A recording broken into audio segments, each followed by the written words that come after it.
19h, le lancement du projet Ma Patrie, Mon Eldorado, une trouvaille de l'Association des jeunes pour un développement solidaire en vue de contribuer au développement du Burkina à travers bien sûr sa jeunesse. Le projet va coûter plus d'1 milliard de francs CFA. À la une également, l'inauguration de forages dans la commune de Yargo, dans le Kouritenga. Les populations de Silmugu, Yarse et de Balgo en sont les bénéficiaires. Le donateur s'appelle Adama Kourago, un fils de la localité. Vous l'entendrez dans quelques instants. Voilà qui fait le sommaire de cette édition. Mesdames, Messieurs, bonsoir. Mais avant de développer ces titres, nous mettons le cap sur la région du Sud-Ouest. Le bureau de l'ONG Plan Burkina dans cette région a fait le point de ses activités intervenues entre juillet 2018 et le mois de juin 2019. C'était aussi le lieu de présenter aux partenaires les performances de l'année fiscale 2019. Le compte-rendu est signé Madou Edraogo et Lambert Soma.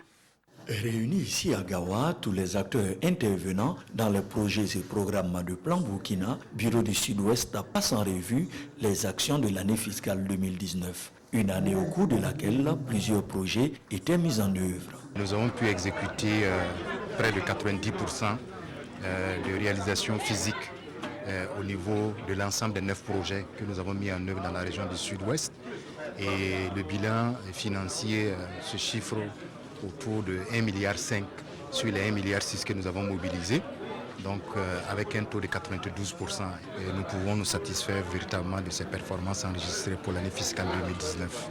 Ces projets sont exécutés à travers la nouvelle stratégie pays 2019-2023 qui comporte 3 axes. La santé sexuelle et reproductive des jeunes et adolescents, les opportunités et compétences pour l'emploi des jeunes et l'esprit d'entreprise, enfin l'éducation inclusive et de qualité. Pour l'année fiscale 2020 qui a débuté le 1er juillet de cette année, en plus des actions déjà entreprises, le Bureau du Sud-Ouest de Plan International Burkina a acquis un financement qui sera dirigé dans le domaine de la protection et de la sauvegarde des enfants et des jeunes.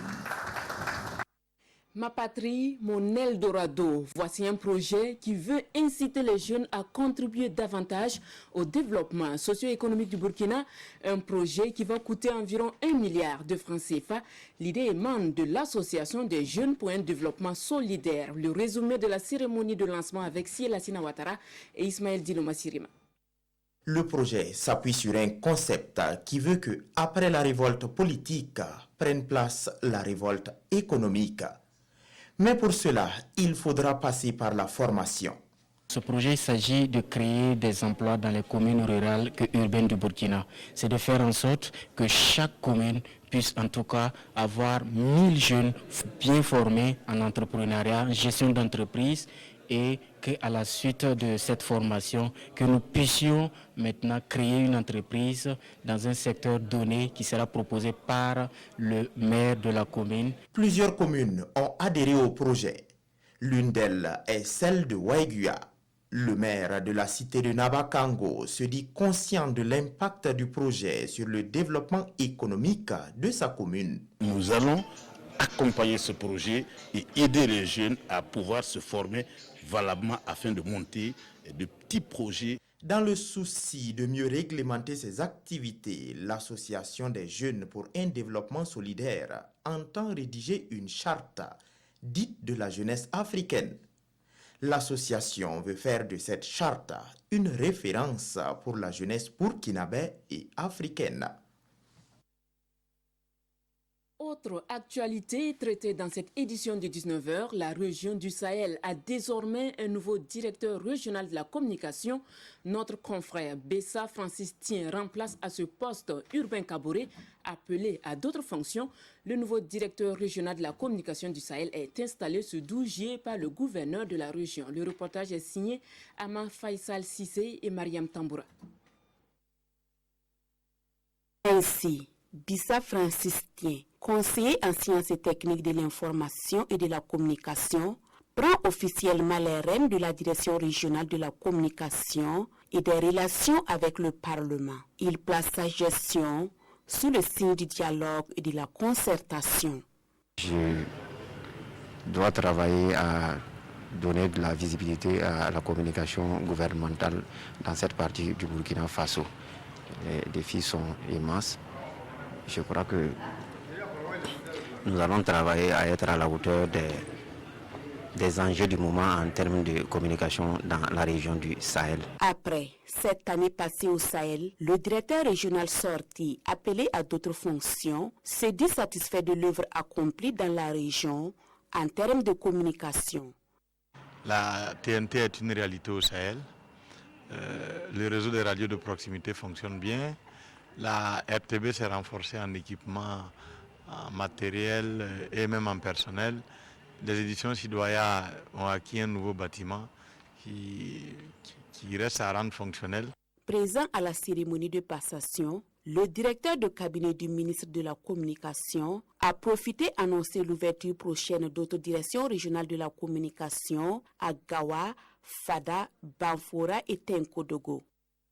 Smaïla Ouedraogo a lui aussi pris fonction ce 12 juillet en tant que directeur régional de la communication du Nord.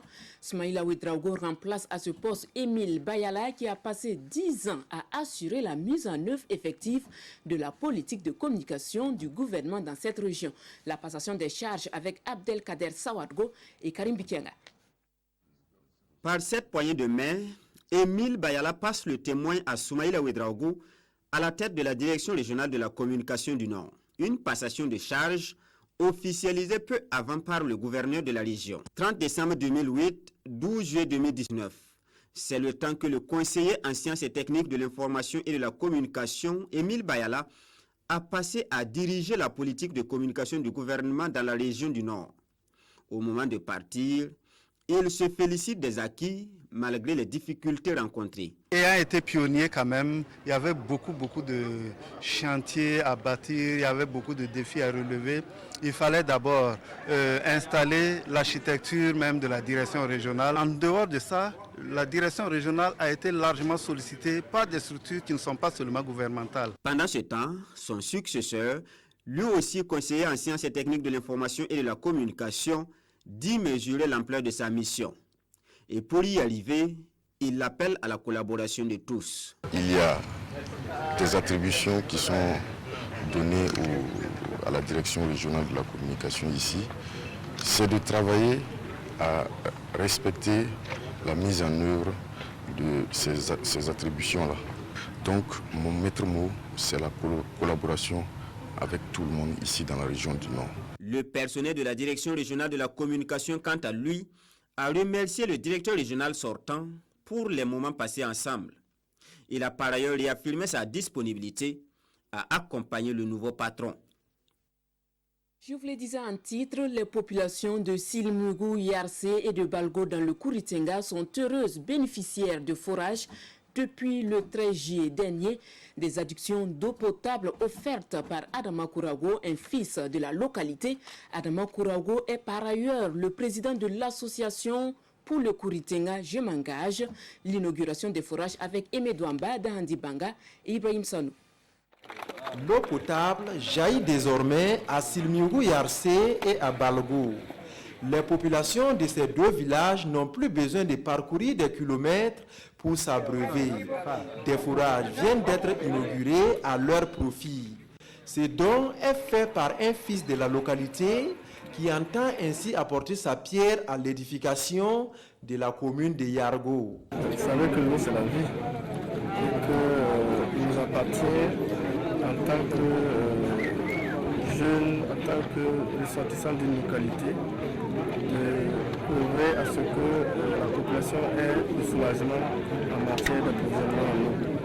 C'est vrai, vous le savez, que le président du FASO a sonné 0 corvée d'eau.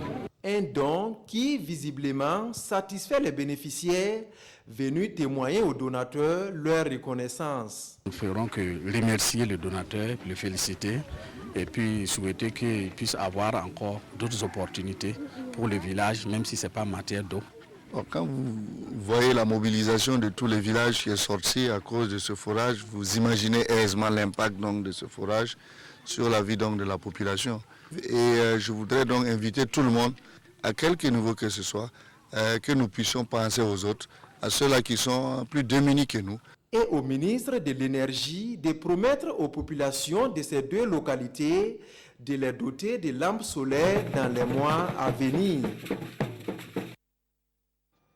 Allons maintenant à Dédougou, dans la boucle du Moun. Dédougou qui a abrité le 16 juillet dernier la célébration en différé de la journée de l'enfant africain.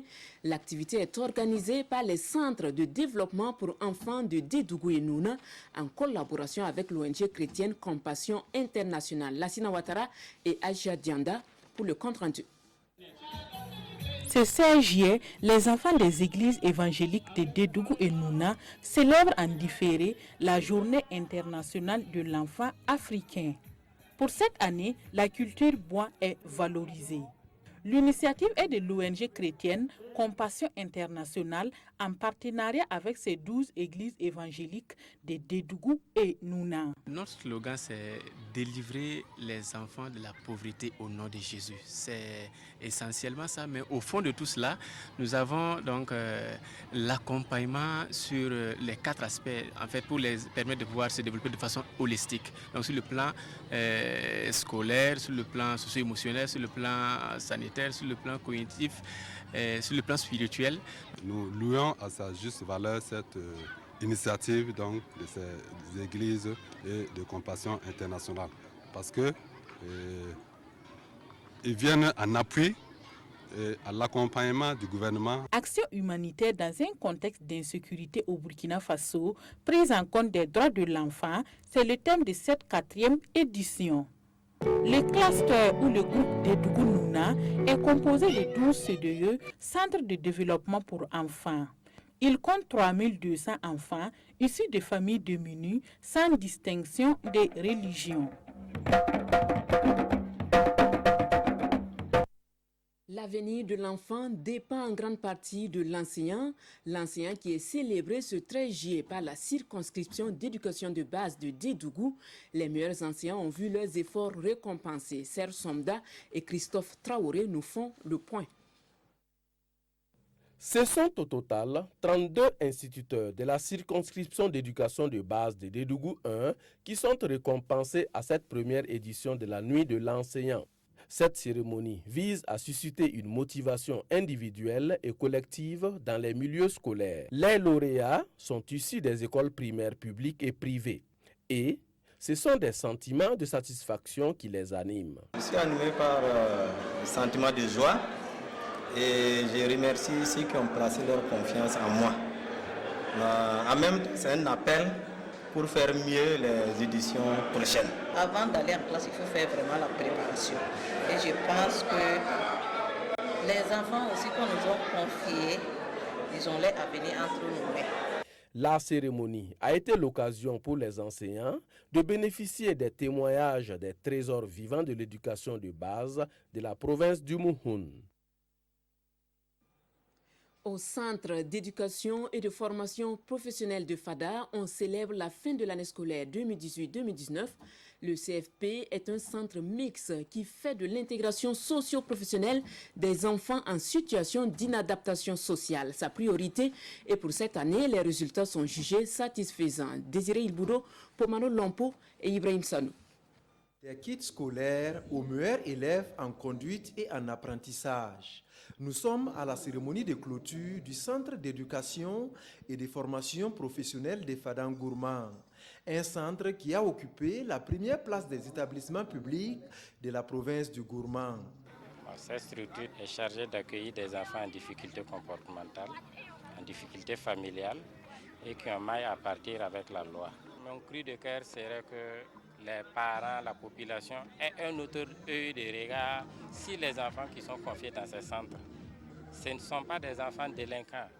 Au vrai sens du terme, c'est des enfants qui ont quelques petites difficultés, soit en famille, soit au niveau de la scolarisation, soit au niveau de la formation professionnelle, soit au niveau même du cheminement adaptatif de tout un être humain dans une société donnée. Partenaires, élèves et parents d'élèves, tous apprécient positivement cette initiative. Véritablement, c'est une satisfaction au point de vue social et au point de vue professionnel. Parce que les enfants sont encadrés ici à situation professionnelle où ils apprennent un métier. C'est le meilleur endroit pour moi de pouvoir me ressaisir, de réussir.